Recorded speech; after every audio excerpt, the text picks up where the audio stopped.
نحمده ونصلي على رسوله الكريم اما بعد فاعوذ باللہ من الشیطان الرجیم بسم اللہ الرحمن الرحیم۔ جن کے والدین فوت ہو چکے ہیں وہ نماز فجر کے بعد بس یہ ایک سورت پڑھیں، والدین کی مغفرت ہوگی، جنت میں اعلیٰ مقام ملے گا۔ کیا تم اپنے ماں باپ کے لیے اتنا بھی نہیں کر سکتے؟ محترم ناظرین، کسی بھی انسان کے لیے دنیا میں سب سے زیادہ پاکیزہ اور محبت کرنے والا رشتہ اس کے ماں باپ کا ہے، اور اس کے بعد انسان کے سگے بہن بھائی اور پھر دوسرے رشتہ دار آتے ہیں۔ اس دنیا میں تعلق یا رشتے کسی بھی انسان کے لیے اولین ترجیح ہوتے ہیں، جبکہ کچھ رشتے تو ہماری زندگی کے لیے ایسے اہم اور لازم اور ملزوم ہو جاتے ہیں کہ ان کے بغیر زندگی گزارنا ناممکن ہو جاتا ہے۔ جو ماں باپ اپنی زندگی میں حیات ہوتے ہوئے اپنی اولاد کے لیے ہر طرح کی تگ و دو اور ہر ممکن کوشش کرتے ہیں کہ ان کی اولاد کامیاب ہو جائے، اور ان کے لیے یہ بات قابل فخر ہوتی ہے، اور ہر ماں باپ کی یہی خواہش ہے کہ اس کی اولاد نیک اور فرما بردار ہو، اپنے ماں باپ کا کہا مانے اور ان کے لیے آسانیاں پیدا کرے۔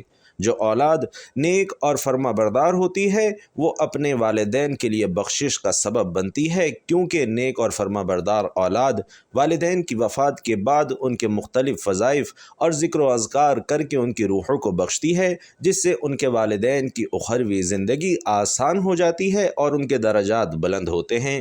اسی طرح ہمارا آج کا یہ وظیفہ بھی والدین کی وفات کے بعد ان کے لیے بخشش کا ذریعہ بنتے ہوئے ایک بہت ہی پیاری سورت کا وظیفہ ہے کہ جو شخص بھی نماز فجر کے بعد یہ ایک سورت پڑھ لیتا ہے اس کے والدین کی مغفرت کر دی جاتی ہے، ان کو جنت میں اعلیٰ مقام ملتا ہے۔ تو جن لوگوں کے والدین اس دنیا سے وفات پا چکے ہیں انہیں چاہیے کہ وہ اس سورت کی روزانہ فجر کی نماز کے بعد تلاوت کر کے اپنے والدین کو بخشے اور ان کی بخشش اور مغفرت کا ذریعہ بنے۔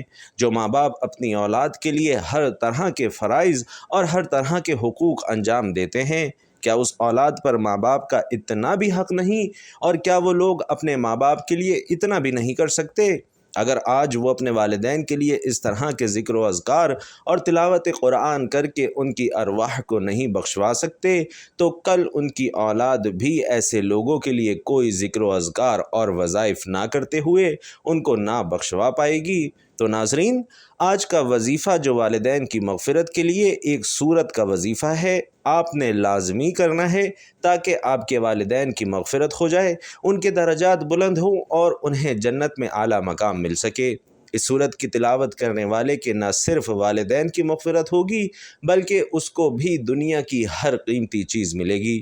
حضرت علی رضی اللہ تعالی عنہ سے روایت ہے کہ نبی کریم صلی اللہ علیہ وسلم نے فرمایا، جو شخص اپنے والدین کے لیے دعا کرتا ہے اس کی زندگی میں اسے اجر و ثواب ملتا ہے اور اس کے والدین کے درجات بلند ہوتے ہیں۔ والدین کی مغفرت کے لیے دعا کرنا اپنے درجات کی بلندی کا وعدہ بھی ہے۔ جب آپ اپنے والدین کے لیے دعا کرتے ہیں تو اللہ آپ کے اعمال کو بھی قبول کرتے ہیں۔ اسی طرح والدین کی مغفرت کے لیے دعا کرنے سے اللہ ان کے گناہوں کو معاف کر دیتے ہیں اور ان کی آخری منازل کو بہتر بنا دیتے ہیں، اور ان کے لیے جنت میں اعلیٰ مقام کا انتظام کیا جاتا ہے۔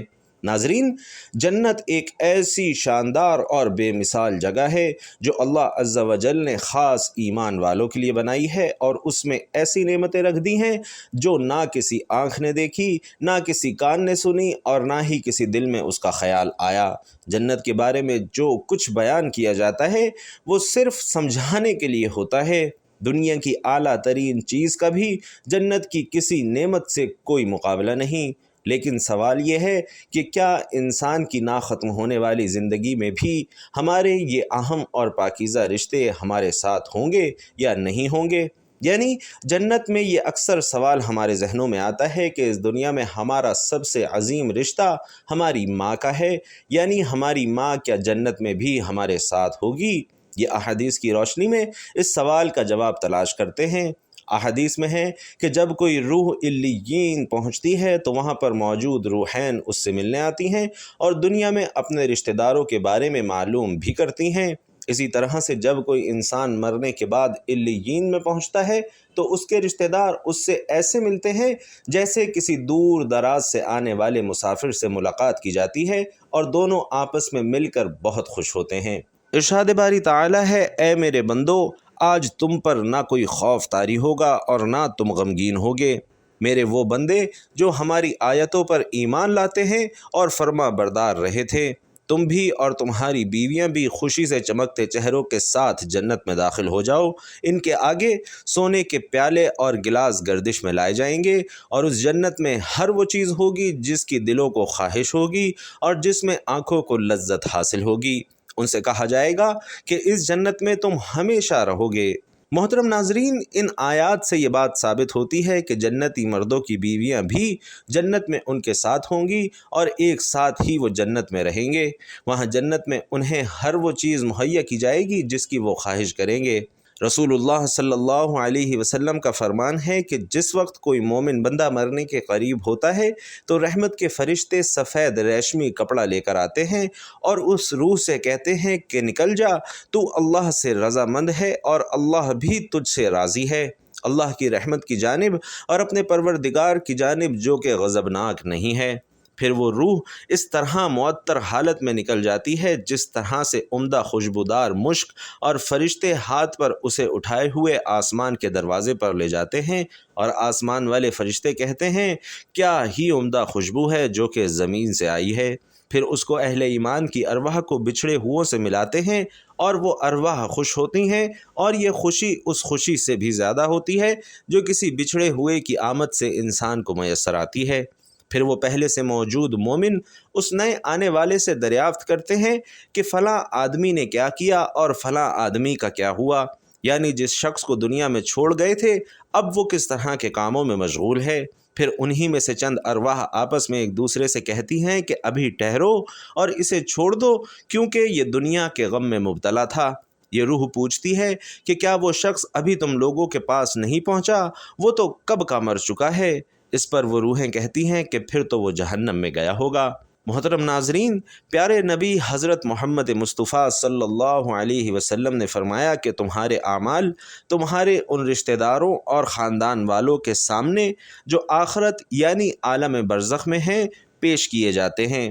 اگر نیک عمل ہوں تو وہ خوش ہوتے ہیں اور کہتے ہیں اللہ آپ کا فضل اور رحمت ہے، بس اپنی یہ نعمت اس پر پوری کیجئے اور اس پر اس کو موت دیجئے۔ اور اسی طرح ان پر گنہگار شخص کا عمل پیش ہوتا ہے تو کہتے ہیں اے اللہ اس کے دل میں نیکی ڈال جو تیری رضا اور قرب کا سبب ہو جائے۔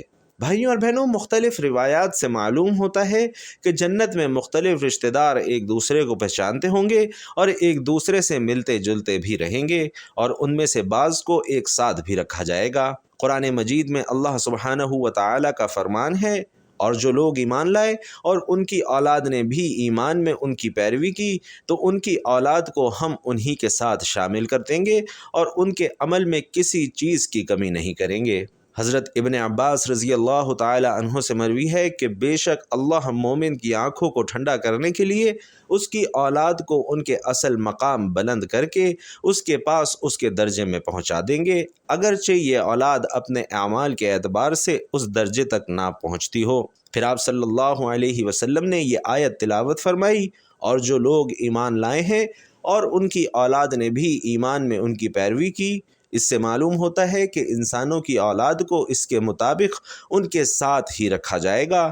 جو لوگ جنت میں جائیں گے تو یقیناً یہ وہ لوگ ہوں گے جنہوں نے اس دنیا میں نیک اعمال کیے ہوں گے، جبکہ ایسے لوگ بھی ہوں گے جنہوں نے گناہ کیے ہوں گے لیکن اپنے گناہوں پر شرمندہ ہو کر اس دنیا میں ہی اللہ سے معافی مانگ لی ہوگی اور صدق دل سے توبہ استغفار کر لیا ہوگا، تو اللہ انہیں معاف فرما کر جنت میں داخل کر دے گا، جہاں اللہ عز و جل ان کی خواہش پوری فرما دے گا۔ اور یقیناً ان کی خواہش میں سے ایک خواہش یہ بھی ہوگی کہ دنیا میں اس کے جو بھی گناہ سرزد ہو چکے ہیں، یہ کوئی گناہ ہمارے اعمال اس نے کیے ہوں تو اس سے وہ تمام اعمال بھلا دیے جائیں گے، کیونکہ جنت امن اور سکون کی جگہ ہوگی جہاں منفی خیالات اور غم و غصے کی کوئی گنجائش نہ ہوگی، اور ایک مومن اور جنتی کے لیے ہر طرف خوشحالی ہی خوشحالی ہوگی، جیسا کہ قرآن مجید میں ارشاد باری تعالیٰ ہے اور جو لوگ ایمان لائے اور نیک عمل کرتے رہے تو انہیں خوشخبری سنا دو کہ ان کے لیے جنت کے باغ میں سے جن کے نیچے نہریں بہہ رہی ہیں، جب انہیں ان میں سے کسی قسم کا میوہ کھانے کو دیا جائے گا تو کہیں گے یہ تو وہی ہے، یہ ہم کو پہلے بتایا گیا تھا، اور انہیں ایک دوسرے کے ہم شکل بھی دیے جائیں گے، اور وہاں ان کے لیے پاک بیویاں ہوں گی اور وہ جنت میں ہمیشہ رہیں گی۔ محترم ناظرین، ایک اور حدیث میں ہے کہ رسول اللہ صلی اللہ علیہ وسلم نے فرمایا کہ جب اہل جنت جنت میں داخل ہوں گے اور ان میں سے کسی کو اپنے بھائیوں اور رشتہ داروں سے ملنے کی خواہش ہوگی تو اس کا بسترا اسے اڑا کر ان کے بستروں کے برابر میں پہنچا دے گا، اور پھر دونوں تکیہ لگا کر دنیا میں گزرے ہوئے دنوں کے بارے میں باتیں کرنے لگیں گے۔ ان میں سے ایک اپنے ساتھی سے کہے گا کہ تمہیں یاد ہے کہ اللہ نے فلاں فلاں جگہ پر ہماری مغفرت فرمائی تھی، اس طرح ہم نے اللہ سے دعا کی تھی اور اللہ نے ہمیں مغفرت کا پروانہ عطا فرما دیا تھا۔ رسول کریم صلی اللہ علیہ وسلم کی ذات مبارک کے بارے میں متعدد احادیث مبارکہ میں بیان کیا گیا ہے کہ آپ صلی اللہ علیہ وسلم انتہائی شگفتہ مزاج تھے اور نرمی اور محبت سے بات کیا کرتے تھے، تاہم کئی بار آپ صلی اللہ علیہ وسلم بے اختیار ہنس بھی دیتے، مگر یہ اس وقت ہوتا جب آپ صلی اللہ علیہ وسلم آخرت کے حالات بیان فرما رہے ہوتے۔ امام عسقلانی رحمۃ اللہ علیہ فرماتے ہیں، یہ کہا گیا ہے کہ آپ صلی اللہ علیہ وسلم صرف آخرت کے امور میں ہنسا کرتے تھے۔ اگر کوئی معاملہ دنیا سے متعلق ہوتا تو اس پر آپ صلی اللہ علیہ وسلم محض تبسم فرمایا کرتے تھے۔ نبی کریم صلی اللہ علیہ وسلم نے ایک بار صحابہ کرام کو یہ آگاہ کیا کہ روز محشر جب کسی کو جہنم سے نکال کر جنت میں بھیجا جائے گا تو اس کی کیا حالت ہوگی۔ اس پر آپ صلی اللہ علیہ وسلم نے ہنس کر واقعہ احوال بیان کیا۔ حدیث مبارک یوں بیان کی گئی کہ حضرت عبداللہ بن مسعود رضی اللہ تعالی عنہ سے روایت ہے کہ نبی کریم صلی اللہ علیہ وسلم نے فرمایا، مجھے اچھی طرح معلوم ہے کہ سب سے آخر میں جہنم میں سے کون نکالا جائے گا، یا سب سے آخر میں کون جنت کے اندر داخل ہوگا۔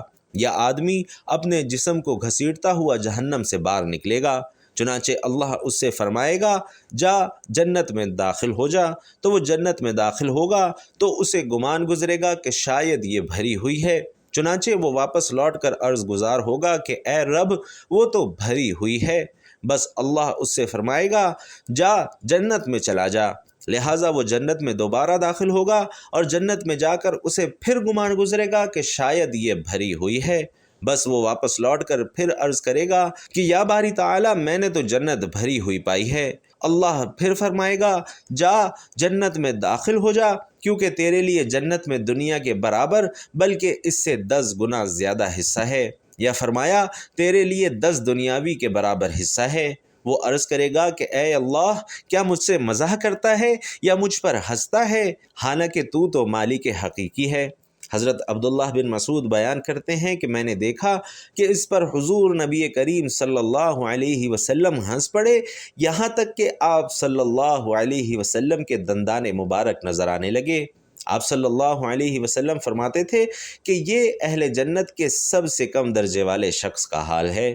حضرت ابو سعید خدری رضی اللہ تعالی عنہ سے روایت ہے کہ رسول علیہ الصلاۃ والسلام نے فرمایا کہ جو آدمی سب سے آخر میں جنت میں داخل ہوگا وہ گرتا اور گھسٹتا ہوا دوزخ سے اس حال میں نکلے گا کہ دوزخ کی آگ اسے جلا رہی ہوگی۔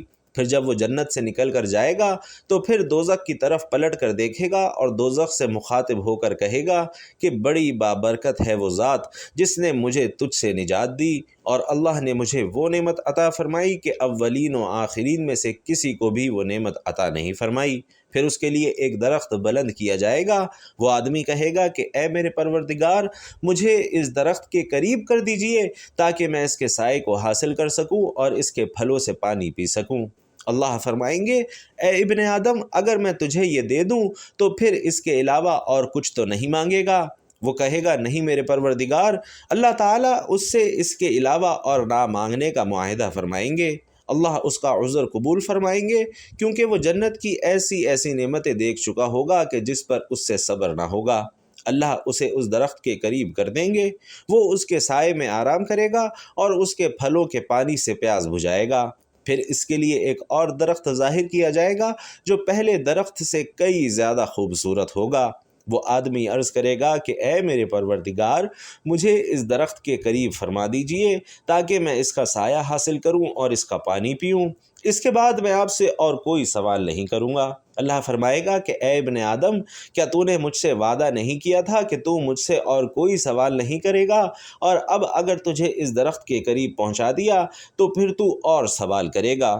اللہ پھر اس سے اس بات کا وعدہ لیں گے کہ وہ اور کوئی سوال نہیں کرے گا، تاہم اللہ کے علم میں وہ معذور ہوگا، کیونکہ وہ ایسی نعمتیں دیکھے گا جس پر اس سے صبر نہ ہو سکے گا۔ پھر اللہ اسے اس درخت کے قریب کر دیں گے تو وہ اس کے سائے میں آرام کرے گا اور اس کا پانی پیے گا۔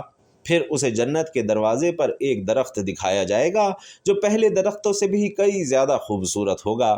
وہ آدمی کہے گا، اے پروردگار، مجھے اس درخت کے قریب فرما دیجئے تاکہ میں اس کے سائے میں آرام کروں اور پھر اس کا پانی پیوں، اس کے علاوہ میں تجھ سے اور کوئی سوال نہیں کروں گا۔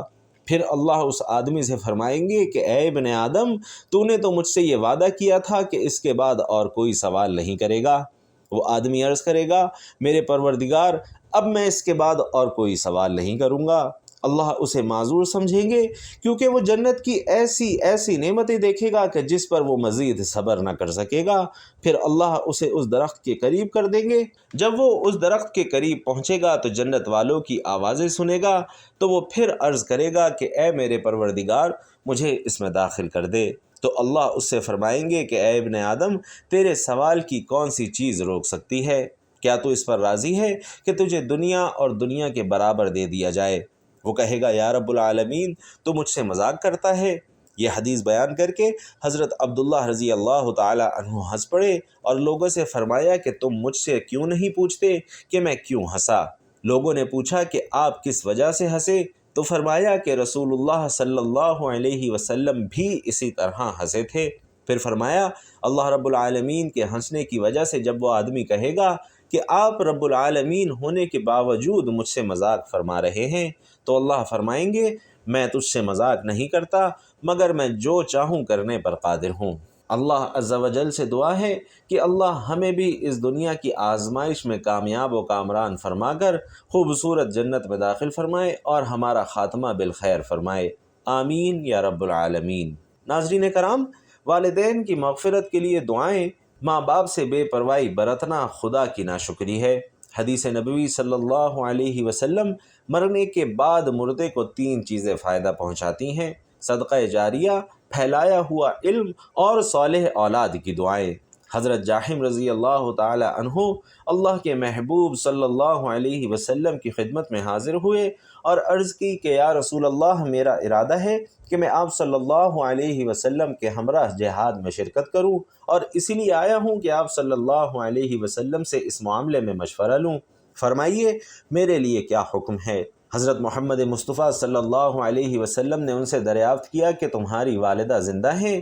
تو جاحم رضی اللہ تعالی عنہ نے کہا، جی حضور، زندہ ہیں۔ حضور نبی کریم صلی اللہ علیہ وسلم نے فرمایا کہ تم پھر انہی کی خدمت میں لگے رہو، کیونکہ جنت ان کے قدموں میں ہے۔ ناظرین، حکم ہے کہ رضائی ماں کے ساتھ بھی اچھا سلوک کیجیے، ان کی خدمت کیجیے اور ان سے ادب و احترام سے پیش آئیے۔ حضرت ابو طفیل رضی اللہ تعالی عنہ کہتے ہیں کہ میں نے جارانہ کے مقام رسول اللہ صلی اللہ علیہ وسلم کو دیکھا کہ آپ صلی اللہ علیہ وسلم گوشت تقسیم فرما رہے ہیں۔ اتنے میں ایک خاتون آپ صلی اللہ علیہ وسلم کی خدمت میں حاضر ہوئیں۔ آپ صلی اللہ علیہ وسلم نے ان کو چادر بچھا دی اور وہ اس پر بیٹھ گئی۔ میں نے لوگوں سے پوچھا کہ یہ کون صاحبہ ہے؟ لوگوں نے بتایا کہ یہ آقا صلی اللہ علیہ وسلم کی وہ ماں ہیں جنہوں نے آپ صلی اللہ علیہ وسلم کو دودھ پلایا تھا۔ ناظرین، والدین کی وفات کے بعد بھی ان کا خیال رکھیے اور ان کے ساتھ نیک سلوک کرنے کے لیے ہر وقت چاق و چوبند رہیے۔ ماں باپ کے لیے مغفرت کی دعائیں کرتے رہیے۔ تو ناظرین، اب چلتے ہیں وظیفے کی جانب کہ وہ کون سی صورت ہے اور آپ نے کس طرح پڑھنی ہے جس سے آپ کے والدین کی مغفرت ہوگی، ان کے درجات بلند ہوں گے اور انہیں جنت میں اعلیٰ مقام ملے گا۔ تو ناظرین، سب سے پہلے آپ نے نماز فجر ادا کرنی ہے۔ نماز فجر ادا کرنے کے بعد حضور پاک صلی اللہ علیہ وسلم کی ذات اقدس پر درود پاک کا نذرانہ پیش کرنا ہے۔ ثواب کے طور پر 1 مرتبہ درود ابراہیمی میرے ساتھ بھی پڑھیے گا۔ اللہم صلی علی محمد وعلی آل محمد كما صليت على إبراهيم وعلى آل إبراهيم إنك حميد مجيد اللهم بارك على محمد وعلى آل محمد كما باركت على إبراهيم وعلى آل إبراهيم إنك حميد مجيد۔ بھائیوں اور بہنوں، درود پاک پڑھنے کے بعد آپ نے ایک مرتبہ سورۃ الفاتحہ کی تلاوت کرنی ہے۔ بسم اللہ الرحمن الرحیم، الحمد للہ رب العالمین، الرحمن الرحیم، مالک یوم الدین، ایاک نعبد و ایاک نستعین، اہدنا الصراط المستقیم صراط الذین انعمت علیہم غیر المغضوب علیہم ولا الضالین، آمین۔ ایک مرتبہ سورۃ الفاتحہ پڑھنے کے بعد اب آپ نے 3 بار سورۃ الاخلاص پڑھنی ہے۔ بسم اللہ الرحمن الرحیم، قل هو اللہ احد اللہ الصمد لم یلد ولم یولد ولم یکن لہ کفوا احد۔ اور اس کے بعد اتنا ہی درود پاک پڑھنا ہے جتنا وظیفہ شروع کرنے سے پہلے پڑھا تھا، اور پھر آخر میں اپنے والدین کی بخشش کے لیے دعا کرنی ہے۔ حضرت عبداللہ بن عباس رضی اللہ تعالی عنہ سے روایت ہے کہ نبی کریم صلی اللہ علیہ وسلم نے فرمایا کہ جو شخص اپنے والدین کے لیے دعا کرتا ہے اللہ ان کی مغفرت فرما دیتا ہے اور ان کے لیے درجات بلند کرتا ہے۔ تو والدین کی مغفرت کے لیے دعا کرنی ہے، اس سے نہ صرف والدین کی روح کو سکون ملتا ہے بلکہ اللہ دعا کرنے والے کی زندگی میں بھی سکون، خوشی اور اطمینان لاتا ہے۔ حضرت ابو ہریرہ رضی اللہ تعالیٰ عنہ فرماتے ہیں کہ جب تم اپنے والدین کے لیے دعا کرتے ہو تو اللہ تمہیں دنیا میں راحت اور خوشی دیتے ہیں اور تمہارے رزق میں برکت ڈال دیتے ہیں۔ تو ناظرین، آپ جب اپنے والدین کے لیے دعا کرتے ہیں تو اللہ کی طرف سے آپ کی دعا کے قبول ہونے کے امکانات بڑھ جاتے ہیں، کیونکہ والدین کے لیے دعا کرنا ان کے درجات کی بلندی کا ذریعہ ہے۔ ناظرین کرام، جب والدین فوت ہو جاتے ہیں تب دنیاوی مصروفیت کی وجہ سے انسان وقت گزرنے کے ساتھ ساتھ انہیں بھولتے جاتے ہیں، لہٰذا یہ مجرب اور بہترین طریقہ اپنائیے اور روزانہ والدین کے حق میں دعا کریں، ان کی حیات میں بھی اور بعد از وفات بھی انہیں یاد رکھیے۔ دعا ہے کہ رب کریم میرا سنانا اور آپ کا سننا اپنی بارگاہ میں قبول و منظور فرمائے۔ جن کے والدین حیات ہیں اللہ انہیں صحت والی زندگی عطا فرمائے اور ان کی اولاد کو ان کی خدمت کر کے جنت حاصل کرنے کی توفیق عطا فرمائے، اور جن کے والدین اس دنیا سے گزر چکے ہیں اللہ ان کے درجات بلند فرمائے، ان کی آخری منزلیں آسان فرمائے اور انہیں جنت الفردوس میں اعلیٰ مقام نصیب فرمائے، آمین یا رب العالمین۔ ناظرین، آپ لوگ بھی کمنٹ باکس میں آمین ضرور لکھ دیجئے گا۔ اللہ تعالی ہم سب کا حامی و ناصر ہو، آمین۔ السلام علیکم ورحمۃ اللہ۔